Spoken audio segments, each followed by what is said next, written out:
درود و وقت بخیر خدمت همه شما بینندگان عزیز. من علی مهربانی هستم. خوشحالم با یک برنامه دیگه از مجموعه سری برنامه‌های وطن مهمون خانه شما هستیم. امشب سه‌شنبه دوم تیر ماه ما قراره در برنامه وطن با مهمانان بسیار گرانقدری که داریم در مورد توافقی که روز یکشنبه میان ایران و آمریکا شکل گرفت تا با هم تجزیه کنیم، تحلیل کنیم، ببینیم برنده واقعی این توافق چه کسی هستش. امشب من در کنار خودم آقای جمشید اسدی عزیز رو دارم که ایشون اقتصاددان و تحلیلگر سیاسی هستن. خیلی خوش آمده هستید و باعث افتخار ما که تشریف آوردید. و همچنین آقای نادر صدیقی که روزنامه‌نگار، مقاله نویس و تحلیلگر سیاسی هستن. آقایان خوش اومدید به برنامه خودتون. سپاسگزارم. من تشکر کنم، برای من افتخاری است در برنامه‌تون حضور دارم و با آقای صدیقی هم‌اندیشی می‌کنم. زنده باشید. منم متقابلا درود میفرستم و عرض ادب دارم خدمت بینندگان عزیز و میهمان دیگر جناب دکتر حسنی. زنده باشید. متشکرم. باعث افتخار منه که از شما پذیرایی میکنم تو برنامه امشب.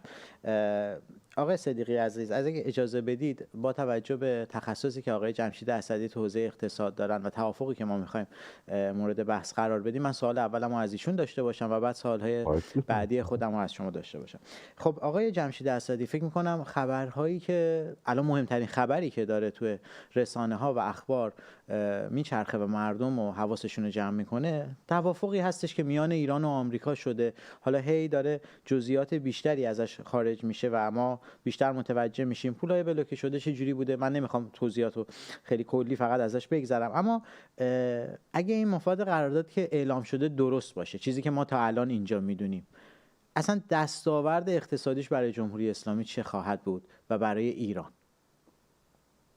بله، نخست خدمتتون بگم مهمتر از فرمودید همه در مورد این تفاهمنامه صحبت میکنن البته، اما خبر اقتصادی براتون دارم که البته از من نمیاد، منابعش از درون کشور و از خود درون نظام ولایی میاد که این خبر تفاهمنامه رو تحت الشعاع قرار داده و آن این است که تورمی که الان در کشور وجود داره بلندتر، بزرگتر، مهمتر و سنگینتر از تمام تورمایی است که از زمان اشغال ایران در سال 1942 توسط شوروی و انگلیس وجود داره. ببینید چه شرایطی الان در کشور هست. بسیاری از خوراکی ها از سفره مردم برچیده شده است.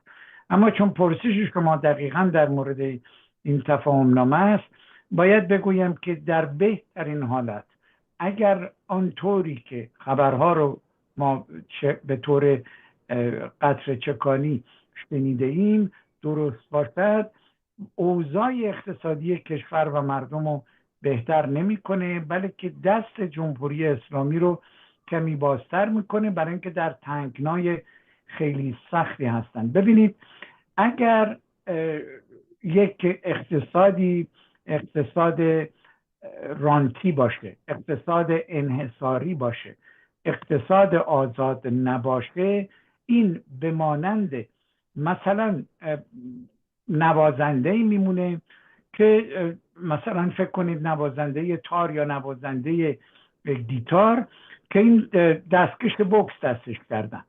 خب این بهترین گیتارم بهش بدید، بهترین تارم بهش بدید یا ندید نمیتونه بزنه. گیرم خوشحاله که یک تار خوبی، یک گیتار خوبی دستشه. مادامی که اقتصاد ما با جهان در تضاد، میدونید که حتی به نسبت خود خاورمیانه و منطقه جمهوری اسلامی در پایین ترین رده های شاخص اقتصادی، شاخص آزادی اقتصادی، یعنی کسی نمیخواد سرمایه گذاری کنه. در نتیجه پولی رو که میگیرن در بهترین حالت خرج احتیاجاتی که دارن میکنن، اما چون سرمایه گذاری صورت نمیگیره، این درست مثل پولیه که تموم بشه و دیگه پشت چیزی نباشه و دوباره ما وارد همین شرایط میشیم. خیلی وقت نگیرم، در خدمتتونم. عزیز، من سوالای بعدی اتفاقا جزئی‌تر میخوام همین موارد رو ازتون بپرسم، اما خب حالا از جنبه اقتصادی شما برامون به صورت کلی گفتید، اما دوست دارم از شما آقای نادر صدیقی بپرسم جنبه سیاسی چه دستاوردی برای جمهوری اسلامی داره؟ این توافقی که شکل گرفته آیا اصلا دستاوردی براشون داره؟ والا در قبل از هر چیزی من باید بگم که توافق به اون مفهوم توافق حقوقی من نمیبینم، اما و اگر رو نمیدونم، اگر اینجوری بشه اگر اونجوری بشه، شرایط خیلی چیز داره. ولی به هر حال یک سندیه که متعهد میکنه طرفین رو به بندهایی که در اون قید شده. مهمترین دستاورد در پاسخ به پرسش شما برای یه جمهوری اسلامی میشه گفت که دستاورد سیاسی شکستن انزوای بین المللی و بازگشت به میز مذاکره با ایالات متحده آمریکاست. برای نخستین بار پس از گذشت بیش از 10 سال ایالات متحده و جمهوری اسلامی یک چارچوب رسمی، نیمه رسمی و مکتوب برای همکاری های خودشون رو امضا کردن، برای کاهش تنش ها امضا کردن. این به معنای به رسمیت شناخته شدن نقش جمهوری اسلامی هست در اون منطقه به عنوان یک بازیگر ضروری، خروج از انزوای شدید پس از جنگ ها و تحریم هایی که شما جزئیاتش رو بهتر از من میدونید، بازگشت به تعامل مستقیم با واشنگتن. این موضوع از جانب بعضی ها به عنوان یک پیشرفت سیاسی بزرگ برای جمهوری اسلامی توصیف شده. من اخیراً اتفاقاً یک مقاله خوندم از یک دانشگاهی که بسیار معتبر هست در این تحلیل های سیاسی دقیق، پری وولت هاوس اسمش هست، که در اون به این نکات اشاره شده بود که رفع برخی از فشارهای اقتصادی و امنیتی و عرض کنم که رفع محاصره بنادرش، آزاد کردن بخشی از دارایی‌های بلوکه شده که البته این دارایی‌های مال ملت هستن نه مال دولت، و چگونگی مصرف اون رو هم آقای دکتر اسدی به اختصار توضیح دادم. دریافت معافیت‌هایی برای صادرات نفت و محصولات پتروشیمی که اینها برای جمهوری اسلامی در این تنگنای سیاسی که قرار گرفته یک دستاورد محسوب میشه. الان شما روزنامه‌های حکومتی ایران رو که مطالعه بفرمایید میبینی که همشون دم از پیروزی میزنن. البته اون هدفهای دیگری داره این تبلیغات، ولی خب اینها دستاورد محسوب میشه برای اینها. در یک نکته دیگری رو من اضافه بکنم بر این که ایجاد سازوکار رسمی برای توقف جنگ در لبنان رو اینا توافق کردند. میان آمریکا، جمهوری اسلامی و لبنان برای اولین بار یک سلول رفع تنش ایجاد شده که نقش جمهوری اسلامی در امنیت لبنان به صورت رسمی از جانب ایالات متحده آمریکا پذیرفته شده. این یعنی آمریکا عملا نقش جمهوری اسلامی در لبنان رو به رسمیت شناخته. تهران وارد یک سازوکار رسمی امنیتی با واشنگتن شده و فراموش نکنین که در همون حال مسئله به نام اسرائیل وجود داره. اصلا حضور جمهوری اسلامی در لبنان به خاطر هم مرز شدن با اسرائیل بوده، به خاطر مزاحمت برای اسرائیل بوده، ولی الان پذیرفته که در اونجا با اسرائیل هم حضور داشته باشه. یعنی اسرائیل بدون اینکه اسمی ازش برده بشه در این توافق یا تفاهم نامه عملا در لبنان حضور داره، عملا با حزب الله درگیره و مشغول سرکوب اون هست. اینه که اینها می شود گفت که از دیدگاهی یک پیروزی سیاسی هم برای ایالات متحده آمریکاست که در تنگنا قرار گرفته بود، واقعا نمیدونست که با این جنگی که راه افتاده چه باید بکنه، و یک پیروزی سیاسی و خروج از انزوا برای جمهوری اسلامی تلقی میشه. در این زمینه میشه بیشتر از این صحبت کرد. در خدمت بله. جناب صدیقی، حالا جنگ روایت ها بهش خواهیم پرداخت که هر در واقع جبهه چطور داره روایت ها رو تغییر میده، داستان رو بازگو میکنه، چه آمریکا و چه جمهوری اسلامی. اما خالی از لطف نیست. بریم یه دو تا ویدیو رو پشت سر همه بچه‌ها بذارن نگاه بکنیم که بعد سوالات بعدی رو می‌خوام مطرح کنیم مختص به این ویدیوها باشه و یکم موشکافانه‌تر به مفاد قرارداد بپردازیم، به خصوص قسمت اقتصادیشو. گزارش‌های اشتباه بوده در مورد دارایی‌های مسدود شده یا باز شده ایران. این از اولویت‌های اصلی ما نبود به دلایلی که میتونید تصور کنید، اما می‌خواستیم مطمئن باشیم که یک پروسه ایجاد اگر بخوایم دارایی‌های ایران رو از مسدودیت در بیاریم، اون پول مطمئن باشیم که اون پول ایران میره برای مردم ایران مصرف میشه و نه برای تامین مالی تروریست‌ها. جرد کوشنر یک سوال راه حل خیلی جالبی پیشنهاد کرد که قطری‌ها اگر دارایی مسدود شده ایرانی هست که میخوایم از مسدودیت در بیاریم، اولا ما اینو تایید کنیم، قطری ها این رو اجازهش رو تایید کنن و بعد پول بره برای اینکه ذرت و سویا و گندم آمریکایی خریداری کنه برای منفعت مردم ایران. بنابراین این گزارش‌های غلطی که من اینجا اونجا میبینم که خب مقدارش هم بعضیش ایرانی‌ها دارن میگن، همش هم ایرانی‌ها نمیگن، خیلی از ایرانی‌ها هم دارن واقعیت رو میگن در مورد اتفاقات دیروز، ولی خب در شبکه‌های اجتماعی چیزای عجیب غریب زیاد میبینیم. ولی خب چیزی که جرد و تیم قطری و تیم ما اینجا بهش رسیدن اینه که به نظر من یک راه حل کلاسیک ترامپیه. یعنی اگر بخوایم که یک زمانی دارایی‌های ایران رو از مسدودیت در بیاریم، اینها کشاورزان آمریکا رو پولدارتر خواهند کرد و مردم ایران رو، مردم گرسنه ایران رو سیر خواهند کرد. این یک توافق کلاسیک ترامپیست که هم خوبه برای آمریکا هم خوبه برای مردم ایران و در نهایت کمک میکنه به این دار معماری امنیت منطقه که ما داریم خیلی سخت کار میکنیم که برقرار بشه و ادامه داشته باشه.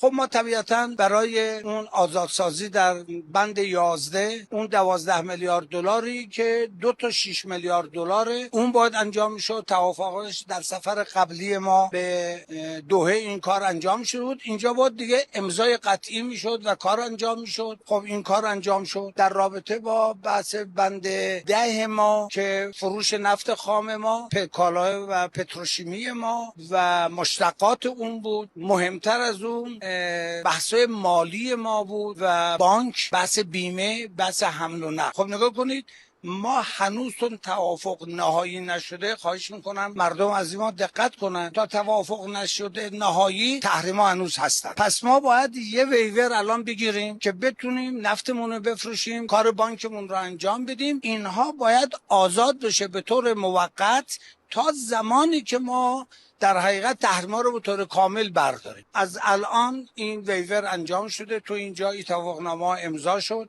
انشالله در سایت اوفک این میاد و کارش انجام میشه. خب یکی از اقدامات مهمی بود که در این سفر انجام شد. یه نکته مهم دیگه این که داشتیم بس این بود که ما باید چارچوب چگونگی پیگیری تحقق این بندها رو تا پایان 60 روز انجام میدادیم. یه بحث هم این بود که ایران به جنبندی رسیدیم که به چه روشی اینها رو دنبال کنیم. یک هماهنگی در سطح عالی باشه که نکاتی که اونجا هست اگه اختلافی بود، بحث بود، در هر فرصتی بنا به نیاز در حقیقت من به عنوان رئیس هیئت ایرانی و رئیس هیئت آمریکایی نشست داشته باشیم که این بحث‌ها رو حل و فصل کنیم. این هم از موفقیت‌های خوبی بود. بله، من قبل اینکه بخوام سوالمو مطرح کنم آقای اسدی، ما قبل برنامه با بچه‌های استودیو وقتی داشتیم ویدیو رو می‌دیدیم واکنش یکی از عزیزان من دیدم از بچه‌های فیلم بردارم که وقتی دید جیدی ونس مردم ایران و مردم گرسنه خطاب کرد خیلی ناراحت شد، پرخاشگر شد. ولی وقتی داشتم باهاش صحبت می‌کردم گفتم اون که کارش اشتباهه و این ناراحتی به حقه که ما داریم به هر حال بهمون بر بخوره، اما چه بر سر ما آوردن این حکومت که ما رو گرسنگان کردن. داخل ایران ارتباطاتی که داریم ما از مردم داریم می‌بینیم، تورمی که شما بهش اشاره کردیم و واقعا این گرسنگی و این قحطی مسببش کی بوده؟ خشم ما، نفرت ما و در واقع این حسی که بهمون دست میده باید ابتدا برگرده به حکومت و هیچ فردی در هر جایگاهی حق نداره به ملت ایران توهین کنه. حالا من میخوام در مورد این کلیپ صحبت کنم. خب جیدی ونس میگه ما یه سازوکاری رو گذاشتیم برای آزادسازی این پولای بلوکه شده که نحوه خرج کردنش تحت نظارت خواهد بود. از اونور قالیباف میاد صحبت‌های خودش رو میکنه. من فکر می‌کنم امروز صبح بودش که سخنگوی وزارت خارجه گفته بود که ما هر طور صلاح بدونیم خودمون خرج میکنیم. یه دو تا موضوع کامل متناقضه که داره گفته میشه. حالا من سخنگوی وزارت خارجه منظورش اینه مثلا نوع ذرت رو ایران خودش انتخاب میکنه، برندش رو انتخاب میکنه از کدوم کشاورز و کمپانی آمریکایی بگیره. خب آزادی عملی هم بهشون داده نشده. شما این نوع آزادسازی رو چه جوری میبینید؟ میشه یکم برامون بیشتر توضیح بدید؟ بله، نخست در مورد خشمی که بر همکارتون دست داد بگم جای خشم نیست، جای تأسفه. حقیقتی رو گفتن. مردم ما گرسنن، مردم ما فقیرتر از گذشته شدن. بنابر گزارش هایی که خود منابع رسمی جمهوری اسلامی انتشار میدن، خط فقر همچنان گسترش می‌یابه. ببینید خیلی ساده است به لحاظ اقتصادی. از چه زمانی ما فقیر میشیم؟ از زمانی که پول به اندازه کافی نداشته باشیم برای اینکه نیازهای خودمون رو پاسخ بدیم. اول که درآمدمون کم میشه، خب از یک چیزایی که مثلا ضروری نیست برای حیات دست برمیداریم. مثلا لابد سینما نمیریم، لابد رستوران کمتر میریم، لابد لباس عادی‌تر میخریم. ولی هر چقدر که هزینه ها افزایش پیدا کنه، یعنی همین تورم، و درآمد به اندازه این هزینه ها افزایش پیدا نکنه، خب بدیهی است که مردم فقیرتر میشن تا به اون چه غذاشون هم بزنن. الان باز گزارش های رسمی میگوید که گوشت قرمز و گوشت سفید و پروتئین از بسیاری سفره های ایرانی ها رخت بربسته. خب البته جای اندوه داره، البته جای تأسف داره، ولی اگر کسی اینو بگه چطوری میشه منکر این حرف؟ این رو باید دونست. یعنی مادامی که جمهوری اسلامی بر سر قدرته، وضع مردم بهتر از این نخواهد شد. اما در مورد این مسئله آزادسازی پولها، ببینید اینو ما پیش از این هم داشتیم. به خصوص وقتی دموکرات‌ها بر سر قدرت بودن، اون طلبی رو که جمهوری اسلامی داشت شرط این بود زیر فشار آمریکا که پول نقد به اینا ندید. مثلا هند میگفت، یه بار با پاکستان اتفاق ناگواری افتاد که آقا شما به ما نفت دادید، خیلی خوب یه طلبی دارید، ما اجازه نداریم پول نقد به شما بدیم. چرا؟ برای اینکه شما در شبکه‌های مالی و بانکی دنیا معامله با شما جرمه. یعنی اگر بانکی از ما پول خودتونم از شبکه‌های مالی و بانکی بفرسته، جرمه و اون وقت دیگه نمیتونه با آمریکا کار بکنه. ما این کار نمیکنیم. در بهترین حالت چه کار میتونیم بکنیم؟ شما اینقدر از ما طلب دارید، به اندازه طلبی که دارید کالاهایی که مجازه، یعنی عمدتاً خوراک و دارو، بردارید و برید. یکی از اتفاقات بسیار بدی که افتاد، برنجی که از پاکستان خریده بودن برنج مسموم بود، انتخابی نداشتن که بگیرن. خیلی از کالاهایی هم که مثلا از کره جنوبی یا چین میخریدن، کالایی بود که اونا میتونستن بدن بدون اینکه مورد تحریم آمریکا قرار بگیرن. حالا میفرمایید این مورد خاص چطوره؟ ببینید باز هم خبر رسمی به ما ندادن، اما گمان من اینه که پول رو آزاد میکنن، به ازاش میگن این کالای غیر خطرناک، یعنی خوراک و دارو و یک همچین چیزایی رو میتونید بخرید. و خب در بهترین حالت هم از خود ما آمریکایی‌ها میخرید، چون قطر که نداره مثلا گندم و ذرت و اینها. من فکر نمی کنم، و بعد یه نکته دیگه هم خدمتتون میخوام بگم، بعید میدونم که پولو با توجه به مسئله لبنان، با توجه به تنشی که بین آمریکا و اسرائیل به وجود اومده، پولو صاف بدن دست جمهوری اسلامی که نمیدونه به هر خرج بخواد باش تنی صورت میکنه و ممکنه تنش‌ها از بین بره. اجازه میدید خیلی کوتاه دو نکته رو به عنوان پرسش خدمت آقای صدیقی بکنم؟ بفرمایید. اگه در راستای موضوع برنامه‌مون هستش، بی تردید در راستای فرمایش‌هایی که ایشون کردن و برنامه‌مون، یکی فرمودن که برای اولین بار یک مذاکره رسمی بین جمهوری اسلامی و آمریکا صورت گرفته. میخواستم خدمتشون بپرسم که منو تصحیح بفرمایید اگر اشتباه میکنم. به گمان من، اونطوری که به گمان من بود و حتما اشتباهه اگر تایید نفرمایید، هیچ وقت نبود که مذاکره بین آمریکا و جمهوری اسلامی نباشه. در مورد گروگانا بوده، در مورد مسئله آرژانتین بوده، در مورد مسئله تحریم ها بوده، در مورد مسئله زدن سربازای آمریکایی مارین ها در لبنان بوده. گیرم اینا رو رسمی نمی کردن. حتی در مورد مسئله طالبان بوده، در مورد مسئله افغانستان بوده. اینا همواره با هم مذاکره میکنن، ولی مذاکرات رسمی نبوده. آیا اشتباه میکنم؟ منو تصحیح بفرمایید. مورد دوم، در مورد مسئله لبنان، در مورد صلح لبنان صحبت کردن. ببینید، من اینجا طرفداری یا انتقاد نمی کنم. میگویم واقعیت این است که اسرائیل یه طرف جنگه. حالا بد یا خوب بحث دیگه است. شما نمیتونید یک پیمان صلح ببندید و یک طرف جنگ در این بین نباشید. خب همواره میتونه بگی نمیپذیرم. در این مورد هم ازشون صدا میکنم که منو تصحیح بفرمایید. مرسی، متشکرم جناب اسدی.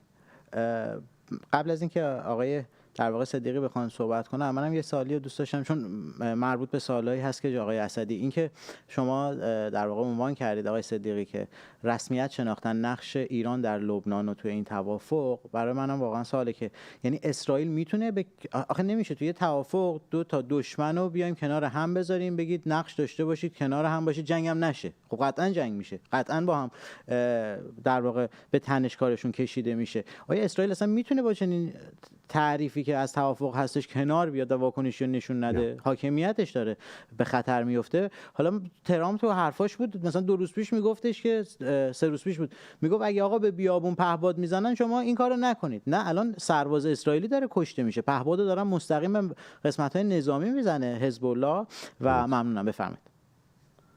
اولا که در پاسخ به نکته‌ای که آقای دکتر اسدی گفتن باید اضافه بکنم که بله، ایشون صحیح میگن مذاکرات محرمانه و مقطعی وجود داشته بر سر مسائل مختلف، ولی با این ابعاد که نمایندگان رسمی معاون رئیس جمهوری آمریکا و تیمی از دیپلمات‌ها و برگزیدگان ریاست جمهوری آمریکا در این مذاکرات به این شیوه با مشخصات و عرض کنم فرمول‌های تعیین شده شرکت بکنن، فقط در زمان دولت آقای اوباما اتفاق افتاد که به برجام منتهی شد و برجام را هم که آقای ترامپ پاره کردن و کنار گذاشتن. بیش از 10 سال پیش بود این توافق شبیه به اصطلاح ماهیت این مذاکرات انجام شد. از اون جهت گفتم. دوم این که در مورد لبنان که می‌فرمایید کاملا درسته. تا به حال جمهوری اسلامی نمیپذیرفت که اصلا اسرائیل باید طرفی از مذاکره باشه. ایالات متحده آمریکا با بکارگیری ترفندهای دیپلماتیک دقیقاً جمهوری اسلامی رو وادار کرده که بدون اینکه اسرائیل ازش نامی برده بشه در طرف مقابل یکی از این گفتگوها قرار بگیره. یعنی به طور ضمنی با اسرائیل وارد مذاکره شده. یعنی در اسرائیل اگرچه نقشی نداره در مذاکرات، اگرچه بسیار ناراضی هست از شیوهی که دولت آمریکا در پیش گرفته، اگرچه علنا مخالفتش رو با این شیوه اعلام کرده، ولی از نظر عرض کنم که دیپلماسی یک آنپاس عجیبی جمهوری اسلامی قرار گرفته و پذیرفته. یعنی کوتاه آمدن از اون دشمنی که با اسرائیل داشته بدون اینکه نام اسرائیل برده بشه. این یک طرف قضیه هست جنبه دیگرش هم اونطوری که گفتم مخالفت دولت اسرائیل هست با روندی که در پیش گرفته شده. بسیاری از افکار عمومی اسرائیل، من خبرها رو که دنبال میکردم، ناراحتن از اینکه و میگویند که متهم میکنن ایالات متحده آمریکا رو به جفاکاری به قول ما و عمل بدی کرده منافع اسرائیل و در واقع اصلا بقای اسرائیل رو مورد مخاطره قرار داده و مورد معامله قرار داده. جمهوری اسلامی بزرگترین خطر به اصطلاح بقای دولت اسرائیل، کشور اسرائیل تلقی میشه و واقعا هم همینطوره، برای اینکه از نخستین روز تشکیل جمهوری اسلامی در ایران مخالفت شدید خودش رو با اسرائیل، با کشوری به نام اسرائیل علنی که جزو اصلا ایدئولوژیشه، جزو سیاستشه، ولی الان در چارچوبی قرار گرفته که تمام مثل این که این ایدئولوژی ها رو کنار گذاشته بدون اینکه نامی از اسرائیل در توافق برده بشه. وارد شده که بله در اسرائیل، در لبنان هم ما با مذاکرات نمیدونم صلح موافقت میکنیم. این نکته مهمیه که در واقع شکست بزرگ یا امتیازدهی بزرگ جمهوری اسلامی هست که به نوعی باید در آینده برای افکار عمومی که در داخل این رژیم پشتیبانش هستن توجیه بکنه، توضیح بده که من خیلی مشکل میبینم این رو. اصلا تو همین قسمت جناب صدیقی عذر میخوام صحبتتون رو دارم قطع میکنم، چون سوال من همینه که خب الان روایت رو داره مجبور شده ایدئولوژیشو بخش اعظمیشو کنار بذاره جمهوری اسلامی، حالا معنای تسلیم کامل هست، شما اینطور دارید میگید که انجام بشه. خب از این ور میبینیم مثل خبرگزاری تصنیم میاد میگه اصلا بخشی از روایت رو رد میکنه. من میخوام بدونم خب اینا دارن سعی میکنن افکار عمومی داخل یا اون تندروهای موافق و حامی خودشونو مدیریت کنن که بگن آقا اصلش اینه، اینا دارن دروغ میگن، یا اینکه نه درون نظام واقعا اختلاف افتاده و نمیتونن جمعش کنن؟ هر دوشه هم دارن مدیریت میکنن، هم اختلاف شدیدی وجود داره. به این مسئله خواهیم پرداخت. اولا که یک نکته بسیار مهمی که در این مذاکرات جمهوری اسلامی پذیرفته ورودش به مذاکرات مربوط به فعالیت‌های هسته‌ای و به عبارتی واگذاری حدود 0.5 تن از اورانیوم غنی شده که طی سالها ژست این رو می‌گرفتن. میلیاردها دلار، آقای دکتر اسدی بهتر میدونن که میلیاردها دلار هزینه شده در این زمینه و چه بدبختی‌ها و فلاکت‌هایی تلمبار شده به تحمیل شده به ملت ایران. ما عملاً شاهد یک جنگ روایت‌ها در جمهوری اسلامی هستیم و سکوت یا روایت سازی جمهوری اسلامی کاملا هدفمند. شما درست اشاره کردین، سوالتون هم سوال بسیار مهمیه.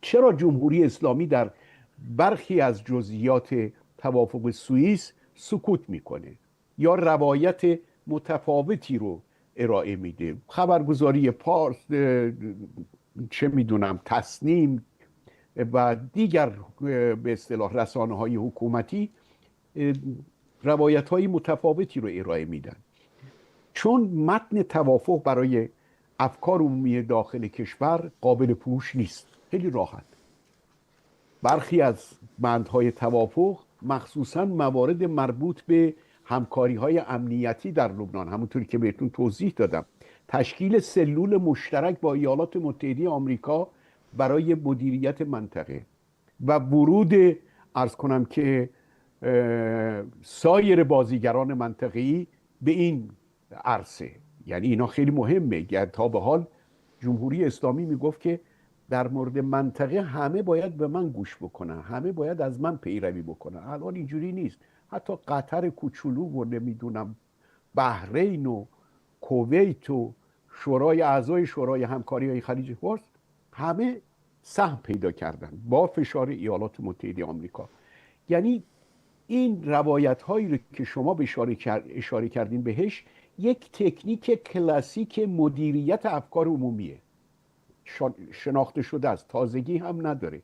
میخوان که امتیاز گرفتن جلوه بدن تمام اون چیزی رو که تا به حال صورت گرفته و امتیازاتی رو که دادن اصلا دربارش صحبت نمیکنن. و در اگر کنار که اون اختلافات داخلی هم دارن.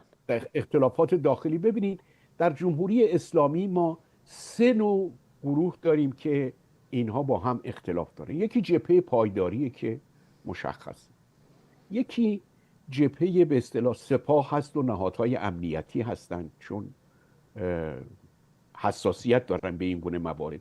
سوم هم یه جریانیه که مخالف هر گونه توافقه. اون جریان دیگری که دولت رو بیش جزو اون قلمداد کرد اینه که بخشی از دیپلماسی جمهوری اسلامی هست، بخشی از دولته و اونها بیشتر هماهنگ میکنن خودشون رو با حرکت‌های بین المللی، ولی این دو بخش دیگه حساسیت‌های خاصی دارن که یکی گفتم خدمتتون مخالفان هستن، تندروها هستن، جبهه پایداری هست و دیگری سپاه. اینها دقیقاً جنگ روایت‌ها رو شکل میدن. جناب صدیقی عذرخواهی می‌کنم، بخش سوم منظورتون از دولت که افرادی که به در واقع بهاشون اگه بخواد این باشه که نظامو بتونن بقاشو تضمین کنن موافق توافق هستن، درسته؟ نه مخالف. بله دقیقاً. بله. دولت می‌خواستم اینم درست متوجه شدم. بله ببخشید. الان دولت آقای پزشکیان چندی پیش گفت اگر مذاکره نکنیم چه کنیم. نه بله کاملا مشهوده. نه کاملا. و بعد هم آقای عراقچی هم که دیدیم که مسافرت‌های دیپلماتیک خیلی زیادی رو در ماه‌های گذشته حتی در جریان جنگ بین آمریکا و اسرائیل و جمهوری اسلامی انجام میدادن ایشون. این یه بخش دیگه و 2 تا بخش دیگر هم که خدمتون گفتم که بله. حالا ما بخوایم تجزیه کنیم این بخش‌های مختلف و انقدر سردرگمی و این اختلاف هست، واقعا زمان اون رو من بخوام بهش پایبند باشم اگه اجازه بدید که از حاشیه موضوع به حاشیه نریم، موضوع اصلی توافق رو داشته باشیم. تو همین راستا من میخوام از آقای اسدی هم بپرسم که و بعد به شما برمیگردم. آقای اسدی، خب الان تو کشوری که جزو بزرگترین ذخایر نفتی و گازی جهان رو داره، تو مبادلات بین المللی داره در مورد نمیدونم گندم و غذای مردمش مجبور شده این کار رو انجام بده. خب ونس اومد میگه روزانه حدود، تو قسمت دیگه ای بود از مصاحبهش که میگفت حدود 15 میلیون بشکه نفت از تنگه هرمز میگذره جابجا میشه و این یه ثباتی رو داره تو بازار انرژی جهان میاره دیگه. خب این یه کمکی رو میکنه. درسته بزرگترین در واقع شاهراه نیستش تنگه هرمز، اما وقتی ما نگاه میکنیم بیشترین آمار در واقع عبور کشتی‌های نفتی رو داره نسبت به شاهراه‌های دیگه. خب وقتی این انجام میشه یه سوال طبیعیه برای ما ایرانی‌ها به وجود میاد. قرار یک در واقع سودآوری رو برای نظام جمهوری اسلامی داشته باشه. حالا خود همین اتفاق قرار ایران داره بهش معافیت‌های فعلا 90 روز برای محصولات پتروشیمی و نفتیش داده میشه بتونه فروش داشته باشه. این قرار هستش تو زندگی مردم اصلا حس بشه؟ ساده ترین سوال.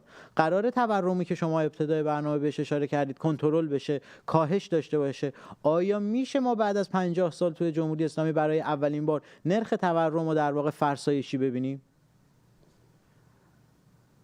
نه نرخ تورم کاهش پیدا میکنه، نه سقوط ریال در برابر دلار عوض میشه.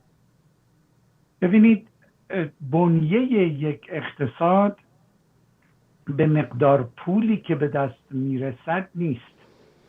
اگر چنین بود قوی ترین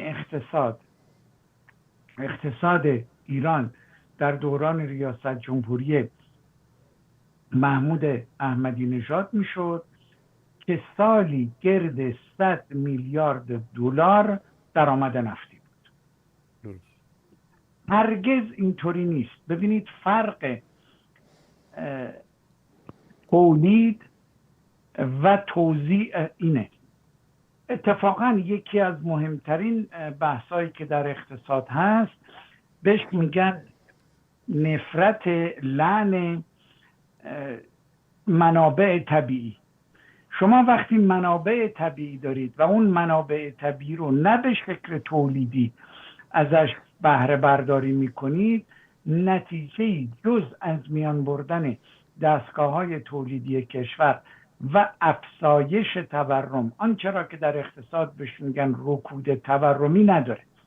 برای همین نروژ که من هفته پیش برای یک کنفرانس دانشگاهی اونجا بودم، قرارشون این هست و بسیار داهیانه عمل کردن که ما اجازه نداریم درآمد نفت خودمون رو، میدونید در سالهایی که نزدیک به انقلاب ایران بود اینون منابع نفتی رو کشف کردن، قرارشون اینه که ما این منابع رو اجازه نداریم مصرفش بکنیم، باید اینها رو برای نسل‌های گذشتن به چه شکلی بذاریم. وقتی خب فروختید که فروختید دیگه نفت نیست و اتفاقا درست هم نیست که نفت رو زیر دریا نگه دارید. چرا؟ برای اینکه خب اگه یک مثلا انرژی های پاک نوشونده پیدا بشه اون دیگه به درد نمیخوره، پس میگن نه، بله دیگه ارزش نداره، پس میگن بسیار خوب تولید بکنید بفروشید درآمدش رو، و اینو خدمتتون من بگم که بی نهایت باعث تأسف منه، درآمدش رو سرمایه گذاری بکنید و با این سرمایه گذاری بر ثروت خودمون بیفزاییم. این سرمایه گذاری هایی که نروژ با درآمد نفتی خودش میکنه سالی 15% بر سرمایه ذخیره نروژ میافزایه. من یادم میاد، اجازه بدید این نکته رو بگم و بعد سراپا در خدمتتون هستم. یادم میاد پیش از انقلاب، خب من این باید اعتراف رو بکنم، شاید از بار گناهام کاسته بشود، من یک انقلابی چپگرا بودم و یکی از انتقادهایی که به حکومت پادشاهی اون موقع میکردیم که این درآمدها رو چرا توی شرکت‌های نفتی سرمایه گذاری میکنی؟ حالا پس از گرد 30 سال 40 سال ما میبینیم بسیاری از کشورهای اروپایی برای نگه داشته اصل سرمایهشون و برای که افزودن بر آن دارن همچین کاری میکنن. یه جمله میگم و تموم. جمهوری اسلامی قرار نیست با پول نفت این کارو بکنه، درست ثروتیه که دستش میاد و اینو خرج نیازهای روزانه خودش و احتمالاً نیروهای دوستش میکنه، یعنی نتیجه به غیر از بهتر از کارنامه دوران آقای احمدی نژاد نخواهد داشت. در خدمتتونم. بله، و فکر میکنم اتفاقا زمان احمدی نژاد بود که دزدی‌ها، رانت‌ها و فسادها به بالاترین حد خودش رسید. خب طبیعی هستش وقتی درآمد طبیعی هستش وقتی پول میریزید یه جایی و این در ببینید، ببخشید اینو بینندگان عنایت کنن، ببینید تولید یعنی چی؟ یعنی شما یه چیزی رو تولید میکنید، فکر کنید مثلا من این کتابو میگم 5 تومن برای من در اومده، خب زحمت گذاشتم، سرمایه گذاشتم، اینو 6 تومن میفروشم. اگر ما اینطوری ثروتمند بشیم جای تقلبی نیست، ولی برای اینکه بدونید چطور حیف و میل میشه و فساد میاد پیش خودتون این حساب بکنید، حتما بینندگان خندهشون هم خواهد گرفت، اما صادقانه جواب بدن. وقتی آدم خونه خودش شام درست میکنه به اون اندازه شام درست میکنه که بخوره و تموم بشه و خانواده‌اش بخورن. وقتی مهمونی هست بعضی وقتا آدم بیشتر از حد نیازش مثلا جوجه کباب تو بشقابش میکشه، همش هم تا آخر نمیخوره، یه گالم هم غذا حیف و میل میشه. این پولی که مفت بریزه در اثر کار و تولید نباشه نتیجه‌ای بهتر از غذاهای دور ریخته شده در مثلا مجالس بزرگ نخواهد داشت.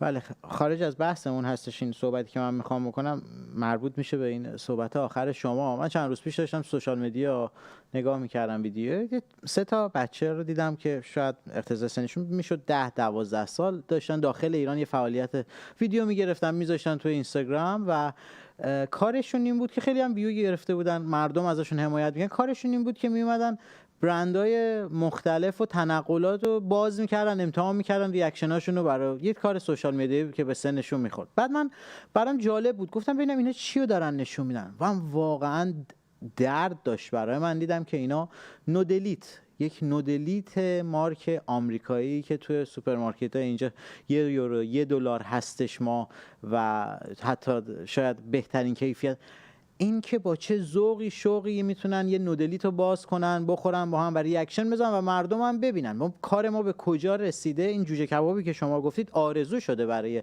خیلی از خانواده ها و از سبدهای غذایی هست شده. این همون برخوردنه که اول در واقع بحثمون گفتیم نباید به اون بر بخوره. اگه جی وانس ما رو اینجوری خطاب میکنه باید به اون بر بخوره که ما با این درآمدها و درآمدهایی که در آینده بیشتر خواهد شد با این توافق قراره چه بر سر ما مردم بیادش و میدونم مردم شجاع و به پا خواسته ایران ساکت نخواهند نشست، همونطور که سالهای گذشته نشون دادن. آقای صدیقی، ما بحث قبلیمون که داشتیم با هم صحبت می‌کردیم، سال آخر که من از شما پرسیدم قبل از جناب آقای اسدی، در مورد همون نظام بود، حزب‌های مختلف، نگرش‌های مختلفی که داره، شما تقسیم بندی به 3 قسمت کردید. خب حالا سوال من اینه، فکر می‌کنید این توافق باعث تشدید بحران میشه در بین آنها؟ اختلاف به جایی میرسه که ما شاید شاهد حالا ترورهای هدفمند باشیم، حزب‌های سیاسی باشیم. به هر حال این سه تا درست بقای نظامو همشون روش پابرجا هستن و یکسانه هدفشون هم هست، اما هر کدوم گرایش‌های سیاسی مختلفی دارن و حاضرن همدیگر هم حذف کنن. آیا شما فکر می‌کنید به این مسیر خواهد رفت که از اون ور که داره حالا باعث ورود قسمت مالی بیشتری برای جمهوری اسلامی میشه، اینا جنگ درونی نظام هم تشدید بهش بکنه و قوی تر بکنه؟ در حال حاضر این تنش وجود داره، به وجود اومده. من از گوینده های صدا و سیما گرفته تا مداحان تا خیلی های دیگه تندروها شدیداً علیه مقاماتی که وارد مذاکره شدن، آقای عراقچی، آقای قالیباف و دیگران شعار میدن. بعضی ها حتی خواهان عرض کنم اعدام اینها هستن. این سوالی که شما کردین دقیقاً همون نقطه‌ایه که سیاست واقعی رو از متن توافق جدا میکنه و وارد جنگ روایت ها میشه. باز برمیگردیم به اون موضوع بسیار مهمی که قبلا شما مطرح کردین، اختلاف روایت بین ایالات متحده آمریکا و جمهوری اسلامی و به طور مشخص رد کردن اون بخش‌هایی از روایت آمریکایی ها توسط حکومتیان جمهوری اسلامی، توسط رسانه‌های حکومتی، تصادفی یا ناشی از سوء تفاهم نیست. اینها دقیقاً به خاطر مدیریت کردن این تنش‌هایی که شما الان انگوش گذاشتین روش. چرا روایت تصنیم با روایت ایالات متحده متفاوته؟ چون تصنیم خب میدونیم که بازوی رسانه‌ای و تبلیغاتی سپاهه و باید هزینه‌های سیاسی توافق رو مدیریت بکنه، اون هزینه‌ها رو برای سپاه کاهش بده، تنزل بده و عرض کنم که نمیخواد که در واقع پایگاه ایدئولوژیکی سپاه رو به عقب نشینی در واقع تعبیر و تعریف بکنه. اینا نکات خیلی مهمی هستند.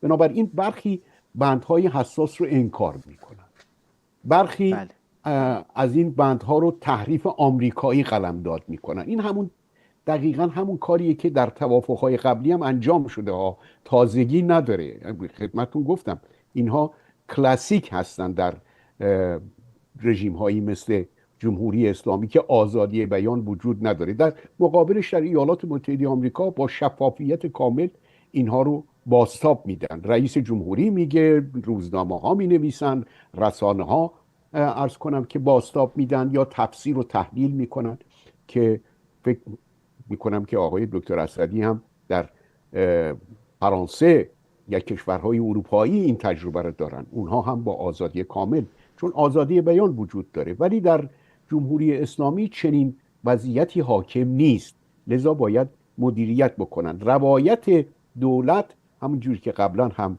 اشاره کردم یک توافق موفقیت آمیز هست، برد هست. روایت سپاه هست که ما هیچ امتیاز مهمی ندادیم، آقای قالیباف دیدین که چگونه حرف زد.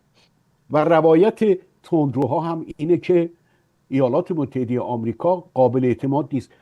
از یه جهتی راست میگن ها، میگن آقا ایالات متحده آمریکا اومده رهبر ما رو کشته، مقامات ما رو درو کرده، مملکت ما رو یا سیستم ما رو مورد حمله قرار داده. چطور ما به این عرض کنم که اعتماد بکنیم؟ این از جهت عقلانی حرف درستیه. من حق رو به اصطلاح به جانب تندروها میدم. ولی خب در جمهوری اسلامی همونطور که گفتم گروه های دیگری هستن که برای اونها تفاهم فعلی یک توافق نهایی تلقی نمیشه. از دیدگاه من هم این تفاهم نامه توافق نهایی محسوب نمیشه. در جریان این ماها ممکنه که بازنویسی بشه، بعضی ها حذف بشن و تهران بپذیره که این بندها قطعی هستن یا نیستن. اینها نکاتیه که در آینده ما شاهدش خواهیم. بله، منم باهاتون در واقع قبول دارم صحبت کردید. از دیدگاه ایدئولوژی آخر و زمانی اینا هم بخوایم نگاه کنیم، خب از اون دریچه بخوایم نگاه کنیم، بله درست هستش. و حالا جالبه وقتی شما داشتید این روایت ها رو میگفتیم، ما یه استاد تاریخی داشتیم زمان دانشجویی، من هیچ وقت فراموش نمی‌کنم، میومد تدریس میکرد، تموم که میشد میگفت خب بچه‌ها حالا کتاباتون رو ببندید، من اصلش و واقعیت رو براتون تعریف کنم. و واقعا ما چقدر مردم ایران نیاز داریم به الان توی این شرایط به راویانی که اصلش رو به ما تعریف کنن. برای همین هست که ما از شما بزرگواران دعوت میکنیم تو برنامه حضور پیدا کنید، چون با همین ما توافق رو میخونیم، صحبت ها رو گوش میدیم، احساس میکنیم که اینا دیگه تموم شد، با هم بستن دیگه، مثل در واقع حکومت جمهوری اسلامی و آمریکا الان روابطشون مثل روابط سوئیس با آمریکا میشه، از فردا مبادلات انجام میشه و ما مردم بودیم که فقط خون دادیم. البته که ما مردم به خاطر اینها به خیابان نیامدیم. آقای نادر صدیقی عزیز، روزنامه‌نگار، تحلیلگر سیاسی، و آقای جناب آقای جمشید اسدی، اقتصاددان و تحلیلگر سیاسی، باعث افتخار من بود که امشب میزبان شما بودم و مرسی، ممنون که حضور پیدا کردید. متشکرم. سپاسگزارم که پذیرفتید. تا فرصت دیگر، بدرود. زنده باشید. خدا نگهدارتون. بله، سعی کردیم با همدیگه، با مهمانان عزیزی که داشتیم، این توافق رو در موردش صحبت کنیم، چون هدف داشتیم. از نقطه نگاهی که عزیزان تجزیه و تحلیل کردن گوش دادیم و قطعا استفاده کردیم. اما هدف ما تو شبکه 7 همینه که ما به این موضوع باور داریم که ما مردم ایران، این اتحادمون و این داستانی که خداوند از قبل برای ما مشخص کرده، از پیش تعیین کرده و پیروزی ما هستش، که همدلی ما، اتحاد ما باعث میشه بهش برسیمه که قراره ببریم جلو کارمون. توافق بشه نشه، میان ما مردم ایران و جمهوری اسلامی دریایی از خون فاصله هستش. این روزها خواهد گذشت به زودی و نتایج خواهیم دید که آیا واقعا جمهوری اسلامی میتونه تغییر کنه، که تمام، من به یاد ندارم فردی حضور پیدا کرده باشه که گفته باشه بله به هیچ عنوان جمهوری اسلامی یک رژیم مطلق فاسد و تاریک هستش که هدفی جز کشتار و دزدی و تخریب ایران نداره. اما در عوضش مایی که فرزندان نور هستیم، مایی که برای کشورمان جان دادیم، عزیزانی که قهرمانانه به کوچه خیابان‌ها رفتن و آزادی خواستن، آبادی وطن رو خواستن، ادامه خواهیم داد، خواهیم جنگید، چون هدفمون رو برامون قهرمانامون مشخص کردن و ما بهشون تعهد دادیم. ازتون ممنونم که بار دیگه، شب دیگه اجازه دادید مهمون خانه‌های شما باشیم. قربون چشاتون بشم که ما رو نگاه کردید. فردا شب ساعت 10 شب برنامه وطن رو از دست ندید. فعلا بدرود.